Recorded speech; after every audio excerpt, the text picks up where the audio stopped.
तो क्लास समाप्त होने के बाद आपके ग्रुप में पीडीएफ और वीडियो का ये जो लिंक है आपके ग्रुप में मिल जाएगा। तो ये जो क्लास है ये टोटली बेसिकली बेस्ड जो है ये यूजीसी नेट पर आधारित है और हम लोग आज बात कर रहे हैं। आवाज नहीं आ रही है? आ रही है सर। ओके। आ रही है सर। यूनिट नंबर 10 पर बेसिकली ये बेस्ड है यूजीसी नेट सोशल वर्क परिवार के साथ समाज कार्य। बेसिकली यूनिट नंबर 10 जो है आधारित है परिवार के संबंध में। उत्तराखंड मेडिकल सोशल वर्क में आप लोगों ने लास्ट टाइम क्वेश्चन देखा था, एमपीपीएससी में भी क्वेश्चंस देखा था। आगामी जो परीक्षाएं हैं उत्तर प्रदेश की यूनिवर्सिटी ऑफ मेडिकल साइंस की, साथ ही साथ DSSB की सोशल वेलफेयर ऑफिसर की, उनमें भी ऐसी उम्मीद जताई जा सकती है कि यहाँ से प्रश्न आप लोगों से पूछे जा सकते हैं। तो बहुत ही ध्यान से आप लोग देखिएगा, हालांकि ये इम्पोर्टेंट टॉपिक है और ये यूनिट नंबर 10 है। यूनिट नंबर 10 के अंतर्गत ये सिलेबस है। हम पढ़ेंगे क्या क्या, परिवारों के साथ समाज कार्य के बारे में देखेंगे, साथ साथ विकासात्मक अवस्थाओं के बारे में बातचीत करेंगे और परिवार अभिसंरचना, परिवार गतिकी और परिवार के कार्य पद्धति और सैद्धांतिक मॉडल्स। सैद्धांतिक मॉडल्स बेसिकली 3 है। सरकमफ्लेक्स मॉडल है और एक मैक मास्टर मॉडल है और एक स्ट्रक्चरल मॉडल है। ये अभी हाल ही में आप लोगों से क्वेश्चन यहाँ से पूछे गए थे। और समाज कार्य हस्तक्षेप पर हम लोग फिर बातचीत करेंगे। महिलाओं को लेकर बातचीत करेंगे हस्तक्षेप में, बच्चों को लेकर, परिवार को लेकर, वृद्ध व्यक्तियों को लेकर, इसके संबंध में हम लोग फिर बातचीत करेंगे। आपको मैं बता दूं कि इसके अंतर्गत अगर परीक्षा में सवाल बनता है तो ये पूछा जाता है सवाल में कि समाज कार्य को तकनीक कौन कौन सी हैं। आप या तो तकनीक कह लीजिए, या आप उसी को चरण कह लीजिए, या आप उसे ही अवस्था कह लीजिए। 3 नामों से बेसिकली ये जाना जाता है। ये बड़ा ही फेमस सवाल रहा है और कुल टोटल अगर हम बात करते हैं तो इसके अंतर्गत 7 टेक्निक के बारे में जिक्र किया गया है। 7 टेक्निक यानी 7 चीज़ों के बारे में। जैसे पारिवारिक के अंतर्गत अगर हम बात करें एक परिवार प्रणाली है, साथ ही साथ अगर हम बात करें तो परिवार गतिकी के बाद उसके परिप्रेक्ष्य में एक आता है समाजकारी में अंतक्षेपी एक विधि, वो भी शामिल है। और उसके बाद अगर हम बात करते हैं समूह के साथ समाजकारी की अवस्था, व्यक्ति के साथ अवस्था, समुदाय के साथ अवस्थाएं क्या क्या रही हैं, और संकट अंतक्षेप के बारे में, परिवार चिकित्सा, वैवाहिक परामर्श के बारे में, और 7वां होता है विवाह पूर्व परामर्श। ये 7 जो है टेक्निक भी है। बहुत कम जगह पे मिलता है 7 टेक्निक लिखा हुआ। मैं आप लोगों को इस PDF में दिखाऊंगा भी। ठीक है, इस तरीके से सवाल पूछेगा। सवाल कहेगा कि निम्न में से बताइए कौन सी परिवार की अवस्था नहीं है, ऐसे सवाल पूछा जाएगा। और आपसे पूछ लेगा कि जैसे पितृसत्तात्मक विवाह के अंतर्गत कौन कौन से आते हैं, पितृवंशीय या वंश के आधार पर विवाह के अंतर्गत कौन कौन से आते हैं। ठीक है, और बहुविवाह, एकल विवाह, बहुपत्नी विवाह, बहुपत्र विवाह, इस तरीके का भी सवाल आप लोगों के परीक्षाओं में भी मिल सकते हैं। ठीक है, तो ये चीज़ें हैं, आप लोगों को इनको ध्यान में रखना होगा। तो शुरुआत करते हैं।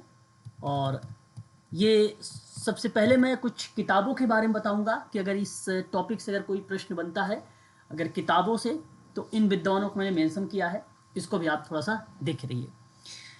एक किताब है हर्बर्ट मार्टिन का, और हर्बर्ट मार्टिन ने सन 1988 में working with children and there families करके एक किताब लिखी थी, और ये 1988 में ये किताब जो है पब्लिश की गई थी।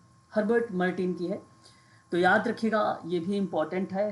बाय द वे आपसे पूछ ले कि working with children with and there families की किताब किस विद्वान ने लिखा है, तो आप इजीली बता सकते हो कि हर्बर्ट मार्टिन के द्वारा लिखी गई है। ठीक है, उसके बाद अगर हम बात करते हैं बू बेंजर का नाम, या डोनाल्ड का नाम, या आप L and West John D का नाम।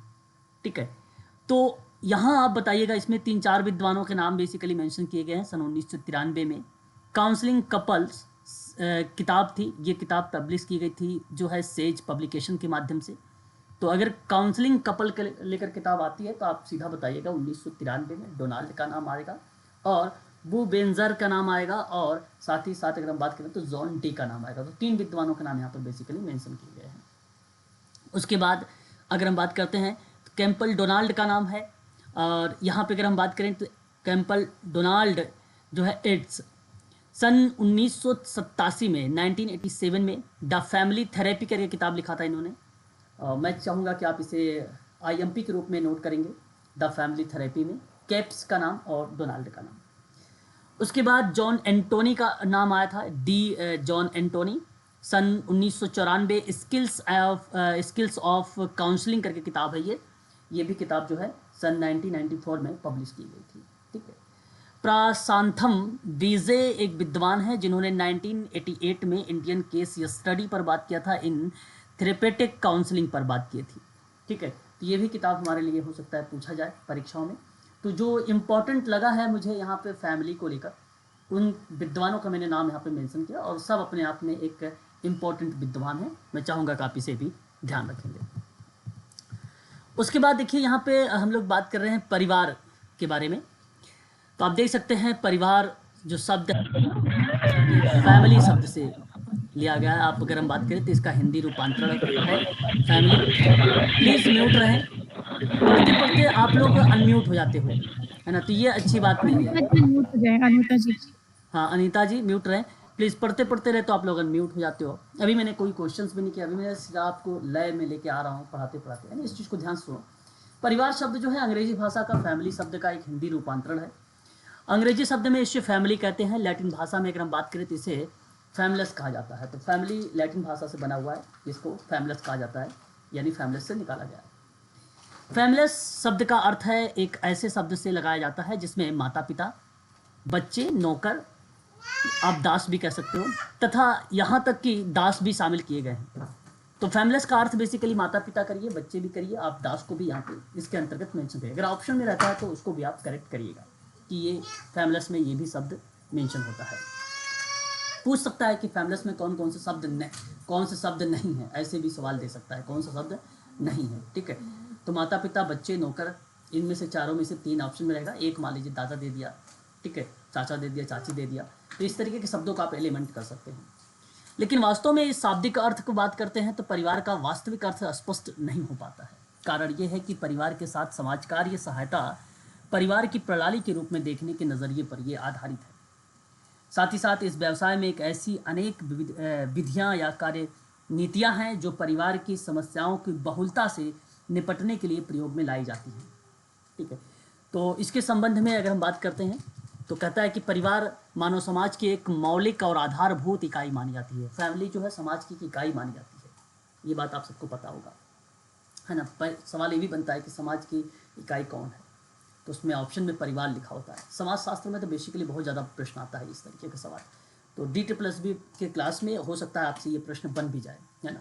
तो मनुष्य एक सामाजिक प्राणी है, लेकिन सबसे पहले यह पारिवारिक प्राणी है, क्योंकि वह परिवार में ही जन्म लेता है और परिवार के द्वारा धीरे धीरे सामाजिकता को विकसित भी करता है। परिवार से ही क्या करते हैं आप जो है लोग सीखते हैं। ठीक है। चाहे वो नैतिक हो, सामाजिक हो, बेसिकली प्राथमिकता तो सामाजिकता को ही दी जाती है। खासकर कोई भी एक्टिविटीज़ हो, कोई भी आयाम हो, उस परिप्रेक्ष्य में एक अहम भूमिका निभाता है परिवार। व्यक्ति की जीवन संबंधी आवश्यकताओं की पूर्ति करने एवं सामाजिक प्राणी बनाने का महत्वपूर्ण काम परिवार का है। इसलिए परिवार किसी के ऊपर जबरदस्ती लादने वाली वस्तु नहीं है, बल्कि इसका जन्म मानव के जीवन संबंधी आवश्यकताओं की पूर्ति के अनिवार्य साधन के रूप में स्वतः हुआ है। वस्तुतः परिवार छोटे रूप में समाज और व्यक्ति के समाजीकरण का महत्वपूर्ण साधन भी माना जाता है। बात करेक्ट है। यहाँ पे अगर हम बात करते हैं, कारण ये है कि समाज और व्यक्ति के समाजीकरण का एक महत्वपूर्ण साधन होने के साथ साथ ये समाज की एक इकाई के रूप में जानी जाती है परिवार। ये बहुत ही इजी स्लाइड है, आप इसे आसानी से भी पढ़ेंगे तो आपके माइंड में वो चीज़ें जो है आ जाएंगी। परिवार का अर्थ में आप देख सकते हैं जहाँ पति पत्नी के रूप में विवाहित लोग यौन संबंधों से संतान उत्पन्न करते हैं और उनका पालन पोषण करते हैं, वही परिवार कहलाता है। तो बड़ी ही आसान परिभाषा है परिवार की, आप आसानी से इसकी आइडेंटिफाई भी कर सकते हैं परिवार की।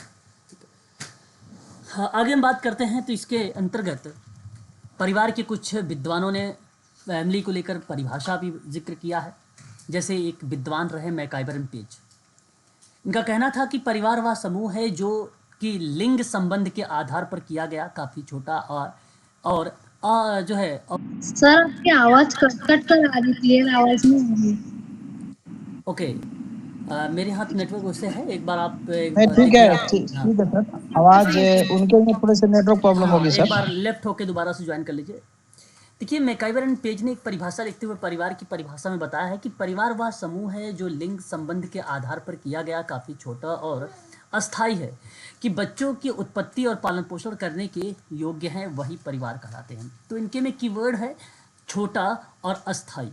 ये कीवर्ड जब भी कभी दिखे आपको, तो आप आसानी से इस प्रश्न का जवाब दे सकते हैं कि इस प्रश्न का जो उत्तर होगा वो ऑप्शन में मैकाइवर एंड पेज होगा।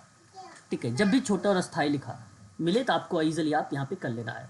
ठीक है, उसके बाद अकबर और निमकाफ ने कहा है कि जब हम परिवार की कल्पना करते हैं तो हम इसे बच्चों सहित पति पत्नी का अस्थाई संबंध, यहाँ अगर हम कीवर्ड की बात करते हैं तो पति पत्नी का अस्थाई संबंध को क्या करता है, चित्रित करता है। तो वो अकबर और निमकाफ की परिभाषा है। तो दोनों परिभाषाएं इंपॉर्टेंट है जब आपसे छोटा और अस्थाई को लेकर बात किया जाए कि भाई लिंग का जो संबंध है उसके आधार पर किया जाता है, वो काफ़ी छोटा और अस्थाई होता है और उसके अंतर्गत बच्चों की उत्पत्ति और पालन पोषण योग्य होता है, तो भी आप आइडेंटिफाई कर सकते हैं मैकाइवर पेज का है। लेकिन जब हम बच्चों को साथ में पति पत्नी के साथ में बताएं कि ये अस्थाई संबंध है, तो अभी आप बता सकते हो कि अकबर और निमकाफ की परिभाषा है। दोनों परिभाषाओं में आप कीवर्ड का माध्यम यूज कर सकते हैं। सर एक बार फर्स्ट वाली डेफिनेशन समझा दीजिए। फर्स्ट की डेफिनेशन कहता है कि परिवार एक समूह है। परिवार मतलब बेसिकली क्या होता है, जैसे अगर हमने कहा कि भाई दो या दो से अधिक लोगों का समूह होता है, इसलिए हम कह सकते हैं कि परिवार एक समूह है। बात करेक्ट है। उसमें दो से अधिक अगर लोग हैं या दो लोग भी है तो हम उसको समूह बोल सकते हो। यही कहता है परिवार व समूह है जो लिंग के संबंध पर आधारित या आधार पर किया गया, काफ़ी छोटा और अस्थायी होता है। कहने का मतलब ये है कि अगर उस परिवार के समूह में अगर हम जिक्र करते हैं तो या मान लीजिए कोई बच्चा जैसे मेल है, कोई बच्ची है तो फीमेल है, इस तरीके से हम उसको बता सकते हैं कि ये एक अस्थाई है, ये मेल है, ये फीमेल है, छोटा परिवार है ना। यहाँ तो मान लीजिए दो या तीन लोग हैं, चार लोग हैं, जिस रूप में भी है परिवार वो छोटा ही है, जिस रूप में भी है वो छोटा। यहाँ कोई इस तरीके के शब्द नहीं डिनोट किया गया कि संयुक्त लोग के रूप में परिभाषा एक नंबर दर्शाया गया या एकल के रूप में कोई परिभाषा दर्शाया गया। ठीक है, ऐसा कुछ नहीं कहा गया, बस ये बात कही गई है कि छोटा और अस्थाई है। और लिंग के संबंध के आधार पे, लिंग के संबंध का मतलब ये था कि बेसिकली मेल और फीमेल को लेकर बात किया। बच्चों की उत्पत्ति और लालन पालन, जिससे कि हम बात करते हैं उस परिवार में क्या होता है, बच्चे जो है उत्पन्न होते हैं, यानी बच्चे पैदा होते हैं और उनका पालन पोषण होता है, वही बेसिकली परिवार कहलाता है। ये मैकाइवर एंड पेज की परिभाषा थी। ठीक है, उसके बाद देखिए बर्गेस एंड लॉक का नाम आता है। परिवार उन व्यक्तियों का समूह है, बस करेक्ट है, ये आप समझ चुके हैं, जो विवाह या गोद लेने के बंधनों से जुड़े हुए होते हैं। बिल्कुल आप ये भी कह सकते हो विवाह के बाद, विवाह से भी प्रक्रिया ये जो है चलती है एक प्रकार से, और गोद लेने के संबंधों पर या उसके बंधनों पर भी ये जुड़ा होता है परिवार। ठीक है, साथ ही साथ कहता है कि एक गृहस्थी का निर्माण करते हैं और पति पत्नी, माता पिता, पुत्र पुत्री, ठीक है, भाई और बहन अपने अपने सामाजिक कार्य करते हैं। ये भी बात करेक्ट है, भाई बहन हो तो भी वो वहाँ पे कुछ ना कुछ चीज़ें सीखते हैं, पुत्र पुत्री सीखते हैं, माता पिता से भी सीखते हैं, पति पत्नी भी चीज़ें इन्वॉल्व होते हैं, वहाँ एक दूसरे से लोग सीखते हैं, एक दूसरे पर क्या कर रहे हैं वो प्रभाव डालते हैं, और ये बात भी करेक्ट है। व्यवहार और संबंध रखते हैं और एक सामान्य संस्कृति का क्या करते हैं, निर्माण करते हैं। तो यहाँ कीवर्ड्स आपको क्या मिलता है सिंपल सी बातों में, कि एक दूसरे पर प्रभाव डालते हैं, है ना। परिवार एक दूसरे पर जो प्रभाव डाल रहा है वो बर्गेस एंड लॉक की परिभाषा बन जाती है। ये कीवर्ड मैं जो एक लाइन में बता रहा हूँ, कीवर्ड पकड़ने के लिए इन कीवर्डों के माध्यम से आप वहाँ पर क्वेश्चन का आंसर दे सकते हो। बाकी बीच में कोई भी ऑप्शन लिखा जा सकता है, कोई भी पॉइंट्स बीच में लिखा जा सकता है, ठीक है, लेकिन जो एक दूसरे पर प्रभाव डालते हैं ये तो 110% लिखा रहेगा, है ना। तो ये आपको ध्यान रखना है, ये कीवर्ड है। एक नाम आता है जुकरमैन का। जुकरमैन एक परिवार समूह है, पुरुष है, स्वामी और उसकी स्त्री और उनके बच्चों को मिलाकर बनता है। परिवार बात करेक्ट है, एक ग्रुप में होता है, दो या दो से अधिक लोगों को हम ग्रुप कहते हैं, तो उसमें परिवार में दो या दो से अधिक लोग भी हो सकते हैं।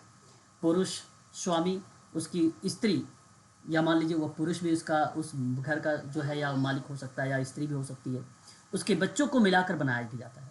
ठीक है, तो यहाँ पे स्वामी और स्त्री जो मालिक है वो और उसके बच्चे को मिलाकर हम एक परिवार कहते हैं।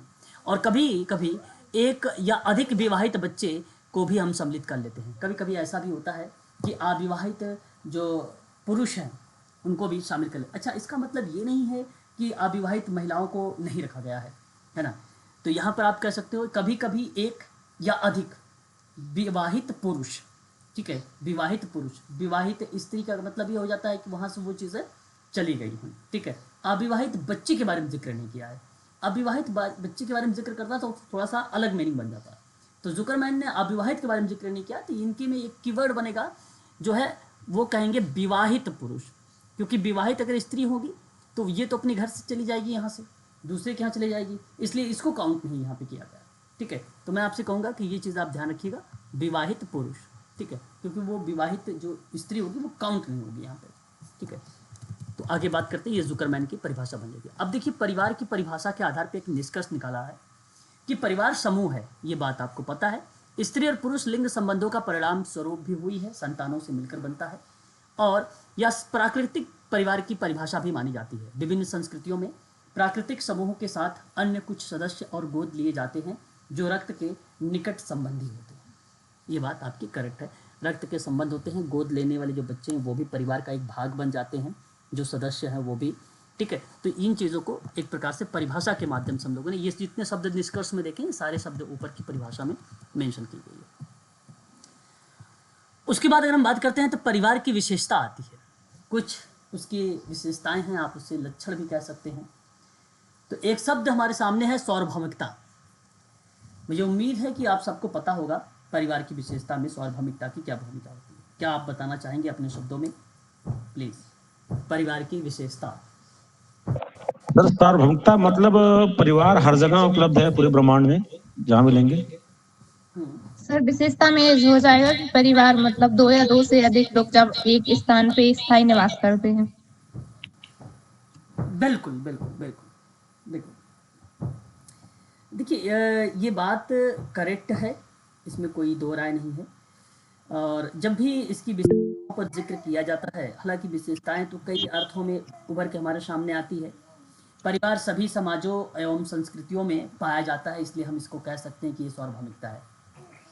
ये बात आप सब भली भांति तरीके से जानते हैं, है कि नहीं।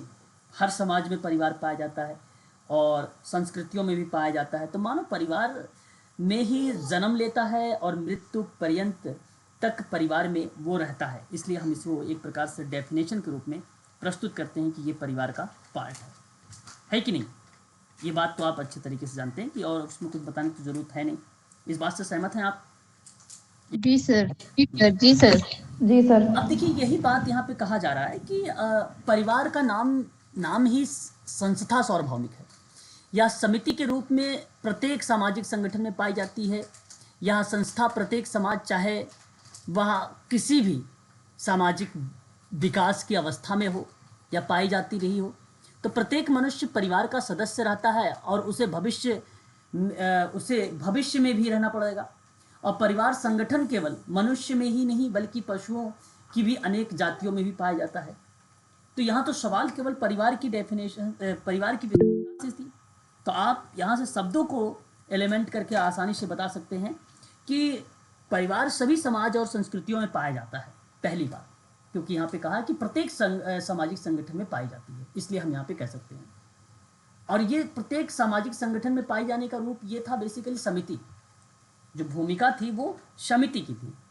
उसके बाद कहता है कि मानव समाज में ही जन्म लेता है और मृत्यु के बाद या मृत्यु पर्यंत तक परिवार में ही रहता है, परिवार में ही अपना भविष्य भी तय करता है, परिवार के माध्यम से अपनी नैतिकता भी वहाँ पे तय करता है। बहुत सारी चीज़ें हैं जो परिवार से ही वो व्यक्ति सीखता है। तो यहाँ पर हम इसे आसानी से जो है एलिमेंट कर सकते हैं और इसको बता भी सकते हैं, ठीक है सर जी। वैचारिक समानता भी हो सकती है जी, वैचारिक समानता, विचारों की समानता। हाँ, समानता बिल्कुल परिवार में हो सकती है, बिल्कुल बिल्कुल, इसमें कोई दो राय नहीं है। समानता भी एक प्रकार से अपनी अहम भूमिका निभा सकती है, ये आपका करेक्ट जवाब रहेगा, है ना। अब देखिए, इसके अंतर्गत अगर हम बात करते हैं और भी चीज़ों को लेकर, तो इसमें और भी चीज़ें मेंशन की गई हैं। जैसे अगर हम बात करते हैं तो आप कह सकते हैं और एक विशेषता के रूप में कि भावनात्मक आधार होता है परिवार में। देखिए, अगर हम बात करें, ये जो सभी विशेषता आप देख रहे हैं परिवार के विशिष्ट लक्षण की विशेषता हैं, एक प्रकार से सार्वभौमिकता है ना, ये एक परिवार की विशिष्ट लक्षण को दर्शाता है। और मैं आपको बता दूं कि ये जो विशिष्ट लक्षण आप देखते हैं, जैसे अभी सार्वभौमिकता की बात कर रहा हूँ मैं आपसे, फिर उसके बाद अभी भावनात्मक आधार बात कर रहा हूँ, फिर सीमित आकार बात करूँगा, फिर उसके बाद और भी चीज़ें हैं, ठीक है, निर्णयात्मक प्रभाव है, सामाजिक ढांचे की स्थितियाँ हैं, इन सब के बारे में मैकाइवर एंड पेज ने बताया था।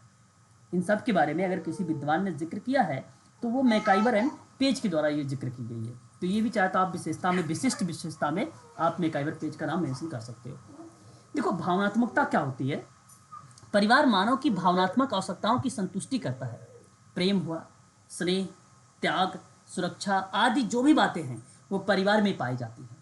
तो यह समिति मानव की अनेक स्वाभाविक मूल प्रवृत्ति पर आधारित है, इसलिए भावनात्मक आधार है। परिवार की सदस्यता भावना से परिपूर्ण है।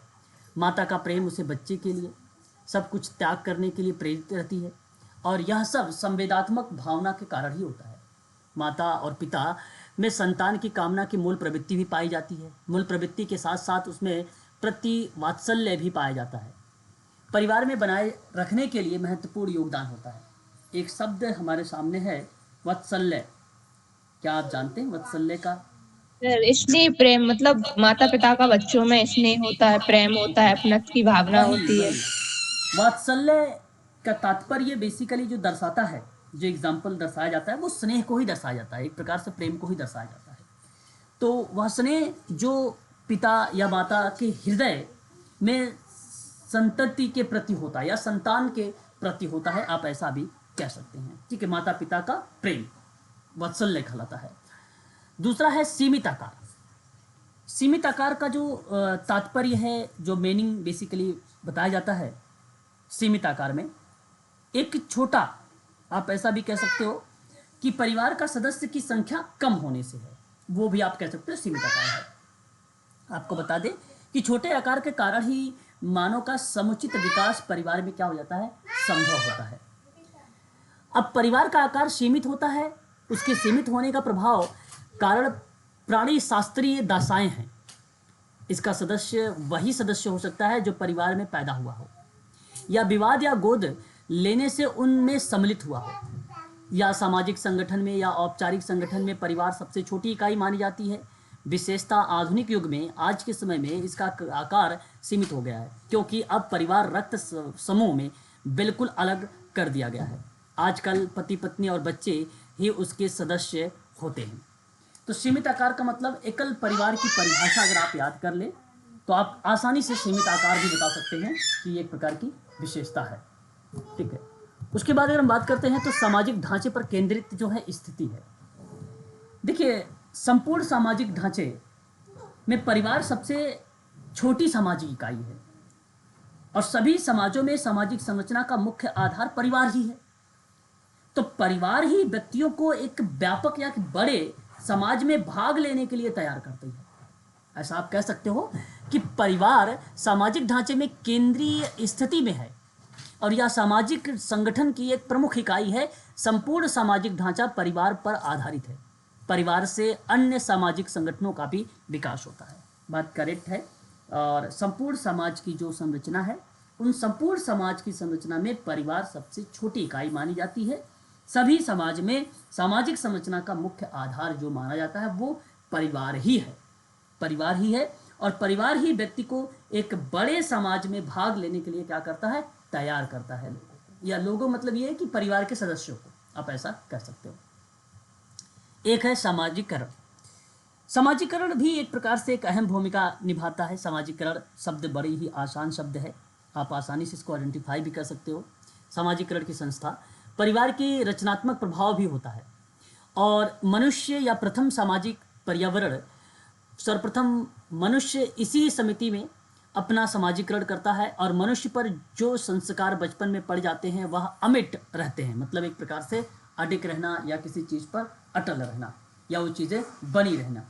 तो इन्हीं संस्कारों पर मनुष्य का जो व्यक्तित्व की जो है रचना होती है। तो मैं आपसे कहूँगा कि यहाँ आपको अगर डेफिनेशन पता है समाजीकरण का तो आप आसानी से इसका जवाब भी दे सकते हैं। सोशलाइजेशन क्या कहता है? कहता है सोशलाइजेशन एक अहम भूमिका निभाता है समाजीकरण में, जहाँ समाज के मानदंड और विचारधाराओं को आंतरिक बनाने की प्रक्रिया के रूप में जानी जाती है, उसे ही हम लोग सामाजिकरण कहते हैं। तो सामाजिकरण वह प्रक्रिया है जिसके माध्यम से मनुष्य समाज के विभिन्न जो व्यवहार हैं, जो रीति रिवाज है, जो गतिविधियां हैं, इत्यादि चीजों को सीखता है। इसलिए हम यह कह सकते हैं कि सर्वप्रथम मनुष्य इसी समिति में अपना समाजीकरण करता है ना। यही रीजन है कि व्यवहार, रीति रिवाज, गतिविधियां इत्यादि जो सीखता है, और मनुष्य जो संस्कार बचपन में पड़ जाते हैं वही चीजें उसके अंदर रहती हैं और उसी चीजों को लेकर वो समाज में आता है आगे। ठीक है, तो वहाँ पे मनुष्य का व्यक्तित्व की भी रचना एक प्रकार से हो जाती है। आप लोगों ने देखा होगा, जैसे अगर मैं बात करूँ, बचपन में अगर किसी बच्चे ने अगर बड़ों का चरण स्पर्श करते हैं या उसने प्रणाम या इस तरीके के जो शिष्टाचार करते हैं सकारात्मक परिप्रेक्ष्य में, तो बड़े होकर भी वही चीज़ें करते हैं। तो इससे ये लगता है कि वो बड़े संस्कारी बच्चे हैं। ठीक है, तो कहीं ना कहीं वो सामाजिकरण की भूमिका यही से आती है। उसके बाद सदस्यों का उत्तरदायित्व। तो अगर हम बात करते हैं परिवार में सदस्यों का उत्तरदायित्व तो सबसे ज़्यादा होता है, ये बात भी करेक्ट है। परिवार में अगर हम बात करते हैं सदस्यों का जो रिस्पॉन्सिबिलिटी होती है वो सबसे ज़्यादा होती है। परिवार एक प्राथमिक समूह है। प्राथमिक समूह के संबंध भी हम इसे कह सकते हैं परिवार और प्राथमिक समूह। प्राथमिक संदर्भ में अगर हम उदाहरण की एग्जाम्पल में बात करें तो C.H. कूले को ले लीजिए। C.H. कूले ने साफ शब्दों में प्राथमिक समूह के अंतर्गत जिक्र भी किया था परिवार को, एक शब्द को, और उसने कहा है यहाँ पे अगर बताएं हम तो उसमें उत्तरदायित्व तो असीमित रहता है। परिवार के लिए मनुष्य हमेशा कार्य करता रहता है, वह इतना व्यस्त रहता है कि परिवार ही उसके लिए सब कुछ हो जाता है। परिवार में स्त्रियां पुरुष दोनों ही कठिन परिश्रम करते हैं। परिवार के प्रति उत्तरदायित्व की भावना मनुष्य स्वभाव से या स्वभाव में ही पाई जाती है ना। तो सदस्यों का उत्तरदायित्व या रिस्पॉन्सिबिलिटी भी कहीं ना कहीं देखने को मिलती है। सामाजिक संरचना, परिवार अगर हम सामाजिक नियंत्रण है, ये सोशल कंट्रोल है ना। सामाजिक नियंत्रण की भूमिका में अगर हम जिक्र करते हैं तो आप इजीली यहाँ पे आइडेंटिफाई भी कर सकते हैं सभी लोग, है ना, कि कहा जा रहा है कि परिवार द्वारा सामाजिक नियंत्रण होता है। मनुष्य को यह नियम सीखता है कि परिवार के अस्त्र देखो अस्त्र बेस्ट दिया यहाँ पे। बेसिकली अगर मैं आपसे बात करूँ तो देखो, पहले तो मैं आपको बता दूँ कि सामाजिकरण राजनीतिक प्रक्रियाओं से है, सामाजिक प्रक्रियाओं से है। किसी व्यक्ति के या व्यक्तियों के समूह, राज्य, समाज या सामाजिक समूहों के नियमों का पालन करने के लिए नियंत्रित करती है ना। तो इसके अंतर्गत अगर हम बात करते हैं तो बेसिकली जो सामाजिक नियंत्रण का भूमिका है वो दो है, एक औपचारिक है, एक अनौपचारिक है। सामाजिक नियंत्रण जिसको हम लोग सोशल कंट्रोल बोलते हैं। ठीक है, यहाँ सोशल कंट्रोल में अगर हम बात करते हैं कि मनुष्य यह नियम सीखता है कि परिवार में जो है अस्त जनवरी दिया प्रथा, ये थोड़ी सी गलत लिखा हुआ है लाइन, इसको आप हटा दीजिए, है ना, इसको हटा दीजिए, ये थोड़ा सा जनवरी दिया प्रथा ये नहीं सही है। ठीक है, तो मनुष्य यह नियम सीखता है, बात सत्य है, और नियम सीखने की वजह से सोशल कंट्रोल पे एक अहम भूमिका निभाता है। विवाह द्वारा जो है निश्चित नियम बना दिए जाते हैं। दो भागीदार इन नियमों के कोई भी परिवर्तन नहीं कर सकते हैं। आधुनिक युग में कोई भी स्त्री या पुरुष अपनी इच्छा से विभाग द्वारा गठबंधन कर सकते हैं और अपनी इच्छा से एक दूसरे को नहीं छोड़ सकते हैं। प्राचीन काल से ही यह नियम और भी कठोर हो गया है। परिवार का नियंत्रण मुख्यतः प्रेम और भावना पर आधारित होता है। अच्छा, अभी आप लोगों ने देखा भी था, विवाह अधिनियम के अकॉर्डिंग धारा जो 10 है वो क्या कहता है, न्यायिक पृथक्करण को बताता है, और वो उसके अंतर्गत लगभग कितने साल की बात की गई है, 2 साल। तो ये इसलिए आप ये बात कह सकते हो कि अब प्राचीन काल से अगर हम बात करते हैं तो नियम और भी कठोर बन गए हैं, ऐसा हो नहीं सकता है ना। साथ ही साथ जो है सोशल कंट्रोल में भी परिवार एक अहम भूमिका निभाता है। तो ये भी प्रक्रिया बेसिकली इसी के अंतर्गत मेंशन की जाती है। ठीक है, अस्थाई और अस्थाई का परिप्रेक्ष्य यहाँ पर देखने को मिल जाता है। देखिए, परिवार एक संस्था है ना, और ये बात जानते हैं, और एक समिति के रूप में भी जानी जाती है। परिवार ऐसा नहीं, परिवार दोनों परिप्रेक्ष्य में जाना जाता है। एक समिति के रूप में भी जानी जाती है और एक संस्था के रूप में भी जानी जाती है, दोनों परिप्रेक्ष्य में होता है। ये बात आप लोग कॉपी पर चाहो तो नोट भी कर लीजिए। परिवार संस्था के रूप में भी जानी जाती है, परिवार और एक समिति के रूप में भी जानी जाती है। लेकिन एक बात ध्यान ये रखने वाली होती है कि परिवार जब समिति के रूप में होती है तो वो एक अस्थाई के रूप में होती है। समिति आप जानते हैं कि कुछ समय के लिए बनाई जाती है, फिर समिति फिर समाप्त हो जाती है। उम्मीद है कि सभी को पता है समिति। अब जैसे कोई अगर मान लीजिए कोई पूजा वगैरह हो रहा है तो वहाँ पे समिति बनाई गई है, तो पूजा जैसे ही समाप्त हो जाएगी, जैसे दुर्गा पूजा हो गया, गणेश पूजा हो गया, जब होती तो समिति बनाई जाती है, और समिति से क्या होता है, चंदे वगैरह लोग एकत्र करते हैं। तो ये अब जैसे ही दुर्गा पूजा गणेश पूजा समाप्त हुई तो समिति खत्म हो गई, समाप्त हो गई। सर मतलब किसी एक विशेष टारगेट के लिए कुछ टाइम तक लोगों को वही तो अस्थाई है, वही अस्थाई है। लेकिन सर यहाँ पर समिति के रूप में परिवार को कैसे बोल सकते हैं हम? समिति थोड़ी हो सकती है ना परिवार तो। नहीं, पर अभी मैं, आप सुनो तो सही बात को। मैंने कहा कि परिवार की समिति के रूप में क्या है, अस्थाई है। अस्थाई का मतलब क्या हुआ कि भाई सिंपल सी बात है, कोई कुछ समय के लिए बनाया गया, फिर उसे हटा दिया गया, फिर उसके बाद जब उस समय आया, पूजा पाठ हुए, तो फिर वो समिति बन जाती है। अच्छा, यहाँ पे कहने का भाव ये रहा अस्थाई का रूप में कि परिवार जिसे विखंडन होना, पृथककरण होना। परिवार में क्या होता है कि लोग हटते भी हैं। हमने विशेषता पढ़ रहे हैं हम विशेषता में, तो आप लोगों ने देखा होगा एक संयुक्त परिवार होता है तो वो क्या हो जाता है बेसिकली, है ना, तो वो बेसिकली जो है अलग हो जाना अपने परिवार से, संयुक्त परिवार से एकल परिवार की तरफ, है ना। तो बाद में, अच्छा आप चाहे तो तलाक वाली प्रक्रिया में दे सकते हैं, बाद में अगर वहाँ पे हो गया तो वो अस्थायी के रूप में हो गई, ठीक है। तो इसी तरीके से जो संयुक्त परिवार है, तो वहाँ पे इसका मतलब ये होगा कि भाई वो परिवार में आज आता भी आता रहता है, ठीक है। तो इस तरीके की जो भूमिका उसके में है, उसके अंदर जो उसके संयुक्त परिवार में उसकी जो रोल है, तो वो अस्थायी के रूप में है, और जो रोल नहीं है वो अस्थायी के रूप में है, ठीक है। तो आप ऐसा भी यहाँ पर समझ सकते हैं, बशर्ते आप यहाँ पे अस्थायी के रूप में सोचिएगा इस तरीके से कि परिवार का जो है एकल परिवार की तरफ बढ़ना, एकल परिवार की तरफ बढ़ना संयुक्त परिवार से, ठीक है। तो संस्था के रूप में परिवार की प्रकृति जो है वहाँ पे अस्थायी होती है। अब वो बात करेक्ट है भाई, माता पिता हैं, आप विवाहित बच्चे हैं, तो वो जाहिर सी बात है वो अस्थायी के रूप में। संयुक्त परिवार में भी वही चीज़ें कह सकते हो कि ये अस्थायी के रूप में एक संस्था है। अच्छा, परिवार के नियम, रीति रिवाज, परंपराएं आदि के रूप में परिवार एक संस्था के रूप में जानी गई। जब आप रीति रिवाज की बात करोगे, नियम की बात करोगे, परंपराओं की बात करोगे, तब किस रूप में आ जाएगी, वो संस्था के रूप में आ जाती है ना। तो परिवार के सदस्य जो होते हैं सामान्य निवास या संगठन आदि के रूप में परिवार एक समिति के रूप में बन जाती है। फिर वहाँ पे जब निवास की बात करते हैं हम लोग एजली, ठीक है, उसके संगठन के रूप में बात करते हैं हम लोग, तब वहाँ पर क्या बन जाती है, वो समिति के रूप में बन जाती है। तो परिवार यहाँ पर अगर हम बात करें, समिति के रूप में परिवार का स्वरूप परिवर्तित होता है। अब समिति के रूप में परिवर्तित होने के नाते ही तो मैंने उसको अस्थायी बताया, क्योंकि वो परिवर्तित होता रहता है। पति पत्नी के विवाह विच्छेद की बात हो गई, है ना, पिता सर जैसे कि 4 भाई हैं, उनकी शादी हो गई, तो सब अलग अलग भी रहने लगते हैं सर। तो बिल्कुल, जब अलग अलग रहने लगेंगे तो परिवार किस रूप में वहां पे गिनोगे आप, संस्था, अस्थायी के रूप। हाँ अस्थायी, यानी वो समिति के रूप में देखोगे आप उसे। फिर माता पिता की अगर सर मृत्यु, इसमें डाइवोर्स वाली प्रक्रिया भी मतलब विशेष देखी जाएगी ना? बिल्कुल, विवाह विच्छेद को ही तलाक कहा जाता है, विवाह विच्छेद को ही, ठीक है। तो आप इसे भी कह सकते हो, माता पिता की मृत्यु के कारण भी परिवार का विघटन होता है, ठीक है। तो ये चीज़ें संस्था के रूप में परिवार हमेशा बना रहता है, परंतु ये भी चीज़ें हमें ध्यान रखनी है। अब यहाँ पे देखो क्या लिखा हुआ है, परिवार समिति के रूप में अस्थायी है, तो पति पत्नी मिलकर एक समिति का निर्माण करते हैं। पति पत्नी दोनों में से किसी की भी एक मृत्यु हो जाए तो समिति समाप्त हो जाती है। तो इस दृष्टिकोण से देखा गया तो परिवार अस्थायी हुआ। परंतु परिवार के संस्था के रूप में देखा जाए तो यह अस्थायी है। परिवार संस्था के रूप में सदैव जीवित रहता है, केवल कार्य करने वाले व्यक्ति ही परिवर्तित होते रहते हैं, इसलिए हम इसे कह सकते हैं कि परिवार भी अस्थायी अस्थायी के रूप में हमें देखने को मिल जाता है। उसके बाद ये था परिवार की बेसिकली जो है विशेषता। मैंने आपको एक विशिष्ट विशेषताओं के रूप में रिप्रेजेंट करके बताया है, और उस तरीके के आधार पर मैंने आप लोगों को कुछ मैकाइबर एंड पेज महोदय के द्वारा बताया कि कुछ विशेषताएं, परंतु इसके अंतर्गत और भी चीज़ें हैं, जैसे मैं आपको यहाँ पर मेंशन कर देता हूँ, ताकि ये तो सामान्य थी।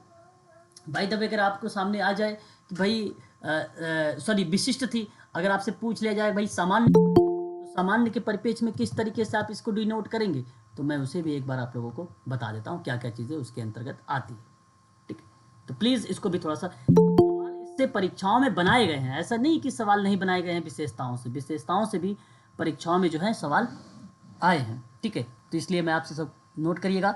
यहाँ पर सामान्य विशेषताएं, देखिए विशिष्ट विशेषताएं तो बेसिकली मैकाइबर एंड पेज की थी, ये बात स्पष्ट है आप सबको भली भांति तरीके से, ठीक है। ये चीज़ आप ध्यान रखिएगा। सामान्य विशेष, अभी सर जो विशेषताएं पढ़े हैं वो सामान्य था या विशिष्ट था सर? वो विशिष्ट था, वो विशिष्ट था। नाम क्या? हाँ, विद्वान का नाम सर? मैकाइबर पेज। अब देखिए ये जो सामान्य विशेषताएं हैं सर, ये भी आपकी जो जिक्र करते हैं उनका भी नाम हम अगर बात करें तो इन्हीं विद्वान का नाम आता है। विशेषताओं में खासकर अगर हम जिक्र करते हैं तो मैकाइबर का ही नाम बेसिकली देखा भी जाता है, और परीक्षा में अगर पूछा भी जाएगा तो इसके अलावा किसी और विद्वान का नाम, ये बड़ी ही फेमस जोड़ी है, इसी परिवार की विशेषताओं से ये फेमस हुई है ना, ये इसलिए आप इसको ध्यान रख सकते हैं।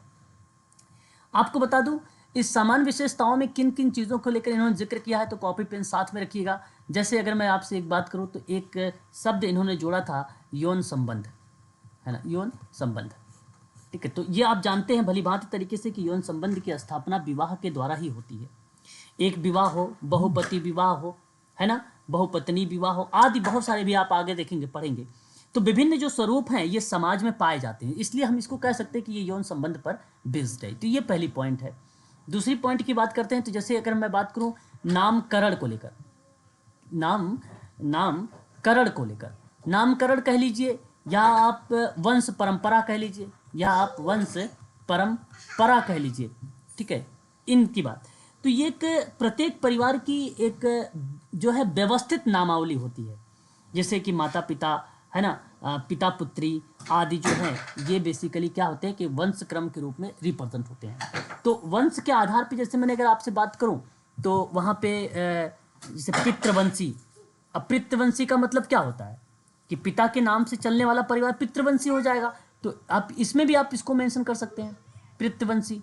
और अगर मैं आपसे बात करता हूँ मातृवंशी, तो आप यहाँ पर आप ये भी कह सकते हो कि माता के नाम से चलने वाला जो परिवार होगा वो मातृवंशी कहलाएगा।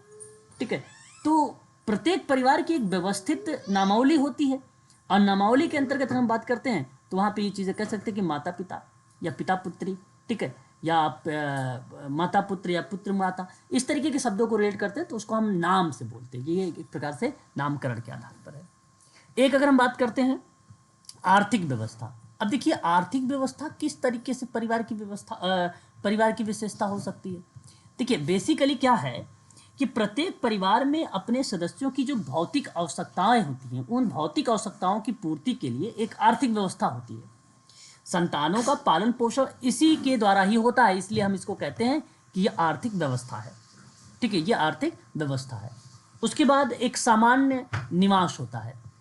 सामान्य निवास भी आप भली भांति तरीके से जानते होंगे। सामान्य निवास के अंतर्गत एक परिवार के सभी सदस्य एक स्थान पर निवास करते हैं, और इसी प्रकार से सामान्य निवास परिवार पर भी एक सामान्य लक्षण रिप्रेजेंट होता है। इसलिए सामान्य, तो हम यहाँ पे केवल इतनी बात ध्यान रखेंगे कि सभी सदस्य एक ही स्थान पर निवास करते हैं, उसको हम लोग बोलते हैं सामान्य, उसको हम लोग क्या बोलते हैं, सामान्य निवास बोलते हैं। ठीक है, तो ये बात आपको ध्यान में रखनी होगी। ठीक है, क्लियर है इतनी? कितना पॉइंट हुआ एक बार बताइए इसमें? यौन संबंध हो गया, एक हो गया। उसके बाद अगर हम बात, सर 4 पॉइंट हो गए, 4 पॉइंट। अच्छा 4 पॉइंट हो गए। हाँ, तो इसलिए आप 4 पॉइंट को ध्यान रखिएगा। ठीक है सर ये पीडीएफ ऐसे की ऐसे सेंड कर दीजिए ग्रुप में। हाँ बिल्कुल, जो आपने लिखवाया है सर ये भी बिल्कुल। अच्छा, एक वैवाहिक संबंध भी आपको रिप्रेजेंट कर सकता है ना। ये सामान्य में ये भी आ सकता है। जैसे अगर मैं बात करूं वैवाहिक संबंध, वैवाहिक संबंध किस तरीके से आप इसको सामान्य में रख सकते हो। जैसे यौन संबंधों की स्थापना विवाह के द्वारा ही होती है, तो एक विवाह या बहुपति या विवाह या बहुपत्नी विवाह, ये वैवाहिक स्वरूप आप इसमें डाल सकते हो। लेकिन यौन संबंध वाले में ना आप परिवार का एक महत्वपूर्ण लक्षण ये बता सकते हो कि यह संबंध केवल परिवार के विवाहित सदस्यों के बीच ही स्थापित होता है। तो यहाँ पर आप विवाहित सदस्यों के बीच बता सकते हो, और यहाँ पे जो वैवाहिक संबंध बताओगे वो एक विवाह, बहुपति विवाह, बहुपत्नी विवाह इत्यादि को शामिल कर दोगे, तो ये दोनों थोड़ा सा अलग अलग पॉइंट एक बन जाएंगे इजीली। आप चाहो तो इसको एक में भी मेंशन कर सकते हो, नो डाउट, कोई दिक्कत नहीं होगी, एक में भी मेंशन आप कर सकते हो इसको। ठीक है सर, ये वैवाहिक स्वरूप होगा ना? स्वरूप भी कह सकते हो, बिल्कुल बिल्कुल स्वरूप भी बोल सकते हो, कोई दिक्कत नहीं है। आप जो है स्वरूप के रूप में भी यहाँ पर मेंशन कर सकते हो। ठीक है ना, चलिए आगे बढ़ें। अब नेक्स्ट पॉइंट पर जिक्र करें, बताइए तो एक बार, तो मैं आगे कुछ चीज़ों पर और बात करना चाहूँगा। जी सर। नेहा कह रही आवाज़ नहीं आ रहा है। हाँ नेहा क्लास में नहीं है सर? अभी आ रही आवाज़, चलो ठीक है। आप हाँ ना क्लियर, ठीक है फिर। हाँ सर आपने बोला था ना केवाईसी उसकी बुक के लिए। हाँ बताता हूँ, अभी उसका समय लगेगा ना, ऐसे थोड़ी एक दो दिन में आ जाएगा। अरे आ जाएगा तो मैं बता दूंगा। अब मैंने बता तो दिया आपको, क्लास ज्वाइन नहीं किया था आपने अभी? जल्दी नहीं सर, पब्लिश के लिए वो गई है ना, टाइपिंग के लिए, है ना। ठीक है सर। सर कब तक आ जाएगी सर वो?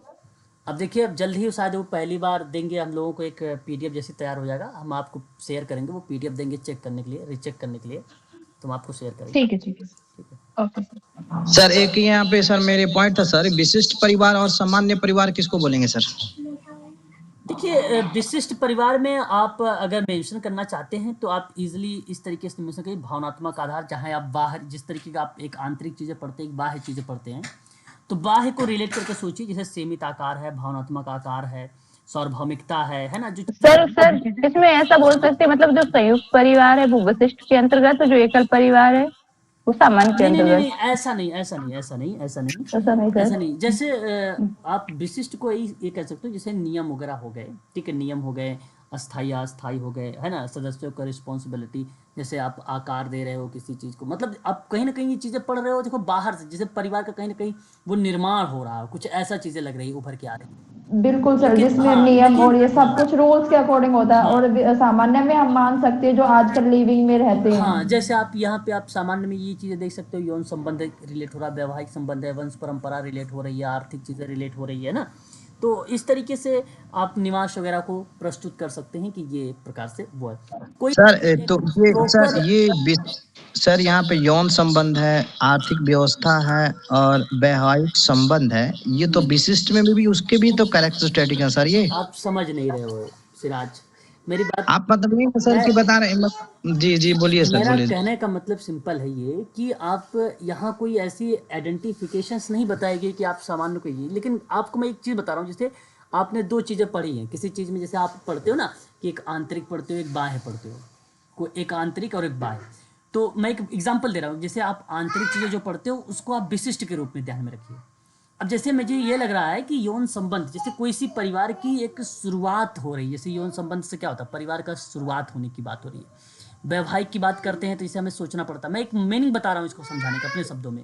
वैवाहिक संबंध होता है जैसे हम परिवार की शुरुआत करने वाले हैं, वंश परंपरा की बात हो रही है तो कुछ ऐसी तरीके के शब्द आ रहे हैं जो पिछली चीज़ें हिस्ट्री का रिलेट करा, तो कहीं कुछ पुरानी चीज़ें रिलेट हो रही है। लेकिन सामान्य चीज़ों में अगर हम बात करते हैं परिवार में, तो सामान्य परिवार विशिष्ट परिवार में जैसे हमें ये चीज़ आ रही है, सार्वभौमिकता, हमें बाहर की चीज़ें दिखाई दे रही है कि भाई संस्कृत समाज में पाई जाती है, समाजों में संस्कृत इन्वॉल्व है, मनुष्य एक जन्म से लेकर मृत्यु तक रहता है, भावनात्मक आधार पाए, जैसे बाहरी चीज़ें कुछ पाने को हमें मिल रही है, ठीक है। साथ ही साथ देखो उसमें कुछ आकार बता दिया जा रहा है कि ये आकार इतना है, आकार वगैरह उसमें नहीं मिलता है, तो कोई स्पेसिफिक इसका अंतर नहीं कहीं पर लिखा हुआ है, नहीं बताया गया है। बशर्ते आपने पूछा तो मैं इसका एक मीनिंग बता रहा हूँ कि इस तरीके से आप समझने का प्रयास करें कि जो चीज़ें आंतरिक चीज़ों से रिलेट कराई जा रही है, थोड़ी बहुत उन चीज़ों को आप सोच सकते हैं कि हाँ यार ये सामान्य है। ये पेपर में सवाल नहीं बनाया जा सकता कि भाई अगर सामान्य को लेकर पूछता है भाई किसने दिया, विशिष्ट किसने दिया, तो मैं कई बार पेज का नाम लगा सकते हैं आप। लेकिन यहाँ पर आप इस तरीके से अगर चीज़ें हैं, जैसे डिस्क्रिप्टिव लिखना है तो आप डिस्क्रिप्टिव में लिखने के लिए आप यौन संबंध को मेंशन कर दो, नामकरण को मेंशन कर दो, आर्थिक को मेंशन कर दो, वन परंपरा को मेंशन कर दो, ठीक है, निवास स्थान को मेंशन कर दो, तो वो आपका सामान्य के अंतर्गत आ जाएगा, ठीक है। तो ओके सर, ओके सर। हाँ, इसे कोई पर्टिकुलर प्रॉपर ये अंतर नहीं दिया गया, प्लीज इसको समझिएगा थोड़ा सा, है ना सर जैसे ग्रुप में आइडेंटिफाई किया जाता है सर कि फॉर्मल ग्रुप और इनफॉर्मल ग्रुप।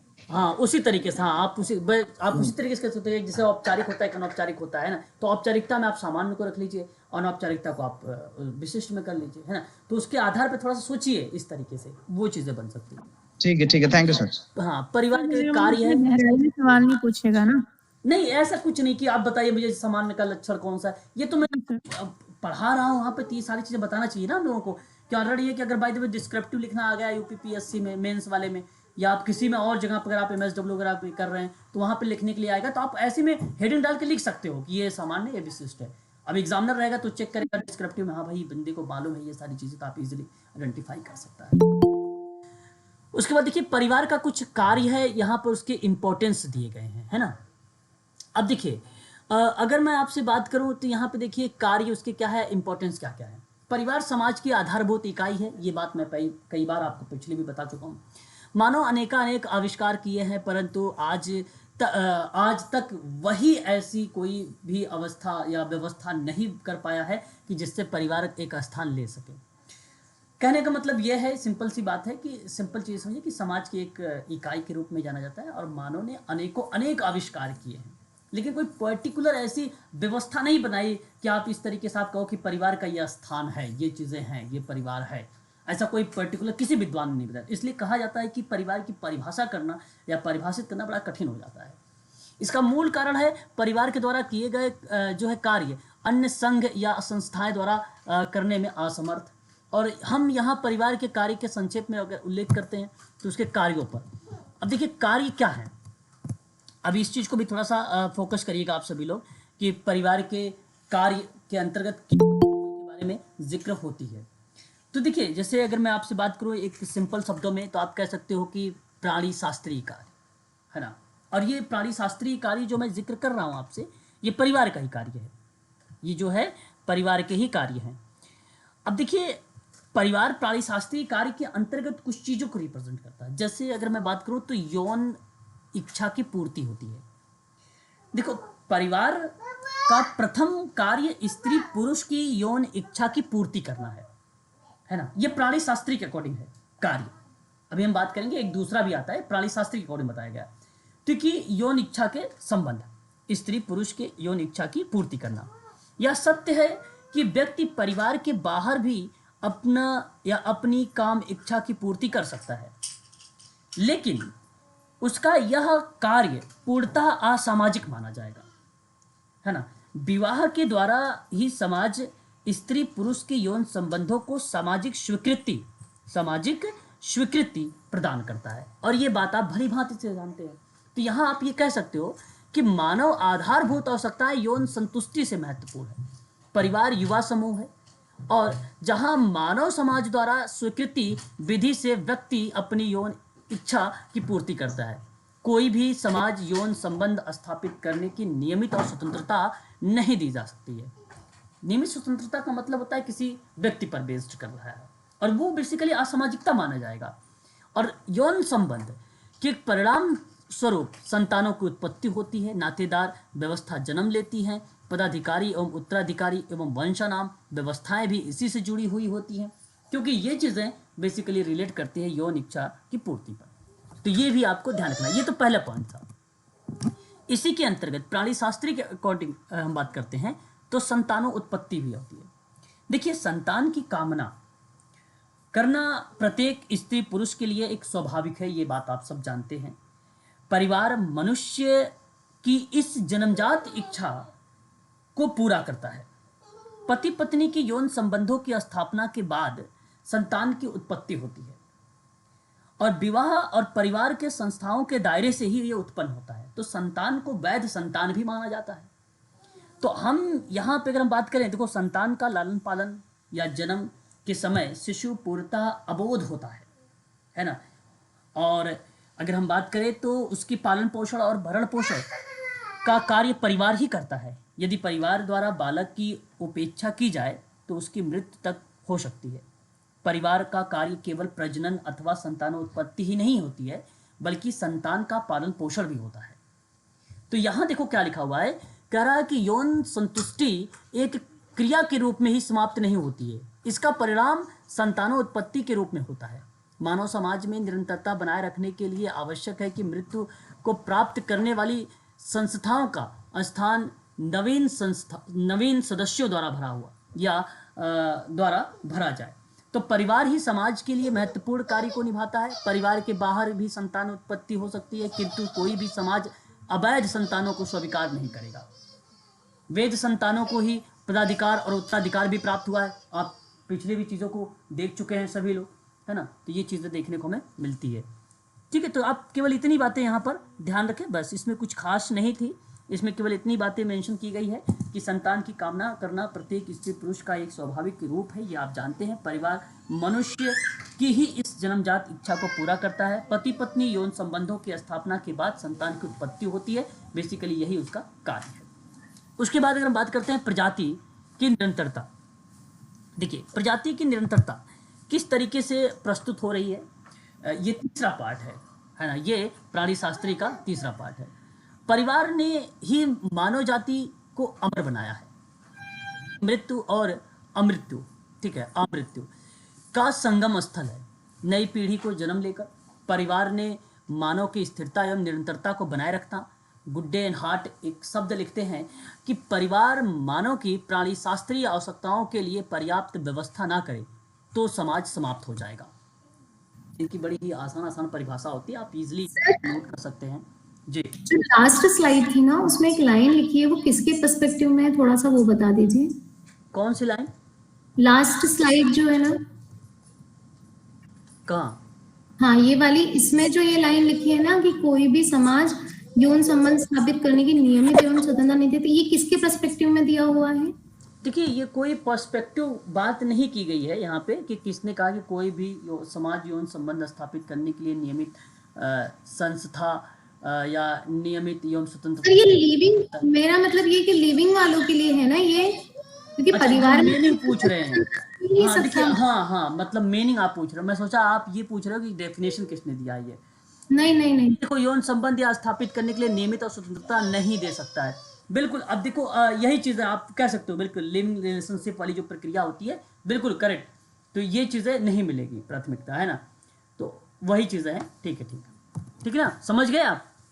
जी सर, वही पूछ रहे थे कि लिविंग वालों के लिए है ना ये लाइन। हाँ बिल्कुल। देखो, साफ शब्दों में, इससे कोई टफ हिंदी मेरे समझ से नहीं लिखे हुए, इजी आप लिखा हुआ, आप आसानी से आइडेंटिफाई कर भी सकते हैं, है ना।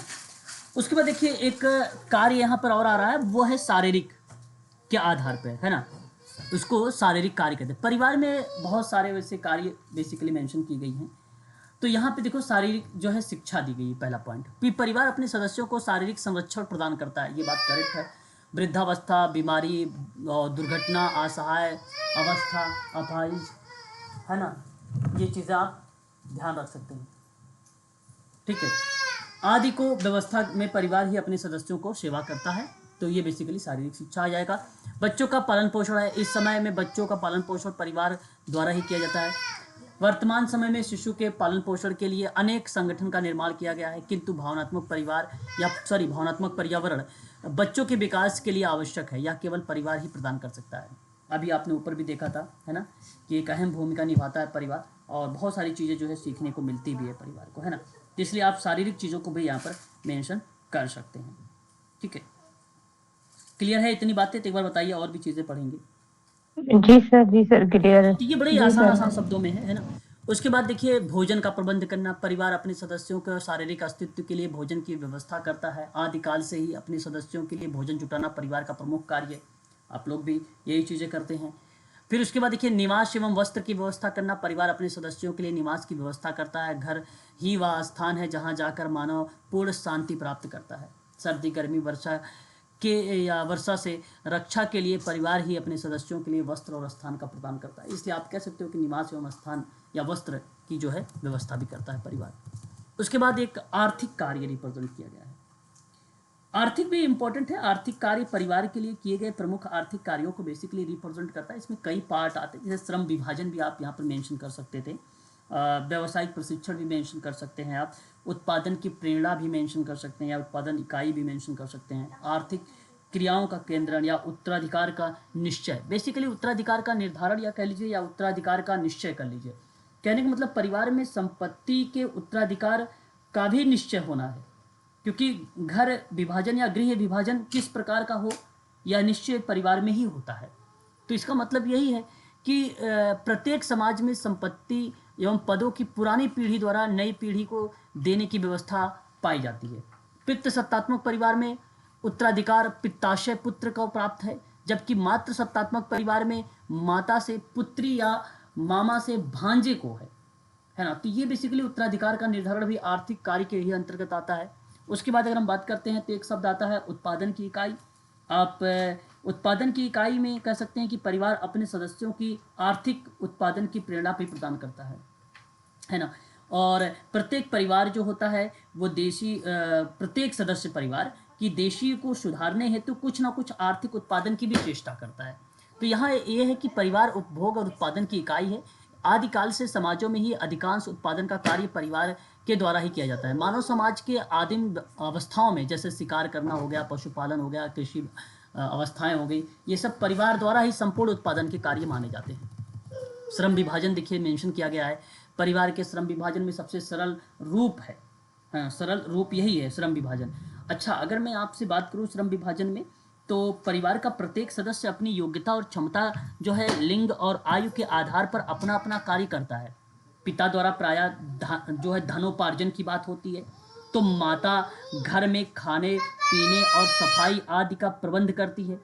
पुत्र साग सब्जी और सौदा आदि लाते हैं, तो बेटियां अपनी माँ के घरेलू कार्यों में सहयोग प्रदान करती हैं। इस प्रकार से जहां एक और परिवार के सभी कार्य सुविधा पूर्वक हो जाते हैं, तो वहीं साथ ही साथ प्रत्येक व्यक्ति को एक रेसिप्रोकल कार्य, एक प्रकार से आप कह सकते हो पारस्परिक कार्यों का ज्ञान भी प्राप्त होता है।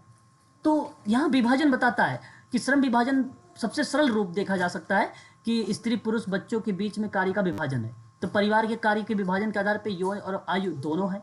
स्त्रियां घर का कार्य करती हैं, पुरुष बाहर का कार्य करते हैं, छोटे बच्चे जो है छोटे मोटे कार्य भी कर लेते हैं। तो इसी तरीके की चीज़ें जो है बेसिकली रिप्रेजेंट किया जाता है श्रम विभाजन के अंतर्गत। ठीक है, उसके बाद संपत्ति प्रबंधन की बात है। ये भी बड़ा आसान है।